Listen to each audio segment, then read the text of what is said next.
ನಮಸ್ಕಾರ. ನನ್ನ ಹೆಸರು ನಾಗರಾಜ ರಾಮಚಂದ್ರ ನಾಯ್ಕ, ವ್ಯವಸಾಯ ಸೇವಾ ಸಹಕಾರದ ಸಂಘದ ಅಧ್ಯಕ್ಷನಾಗಿ ಮತ್ತು ಈ ನಾಡಿನ ಜನತೆಗೆ ಮತ್ತು ಈ ಎಲ್ಲ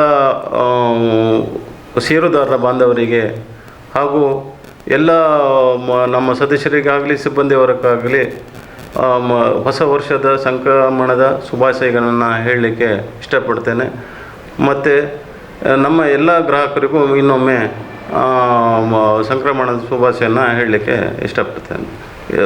ದೇವರು ಹೊಸ ವರ್ಷದಲ್ಲಿ ಸುಖ, ಶಾಂತಿ, ಸಮೃದ್ಧಿ ಎಲ್ಲ ಜನತೆಗೂ ಕೊಡಲಿ ಅಂತ ಹಾರೈಸ್ತೇನೆ. ನಮಸ್ಕಾರ. ಮಕರ ಸಂಕ್ರಾಂತಿಯ ಹಾರ್ದಿಕ ಶುಭಾಶಯಗಳು.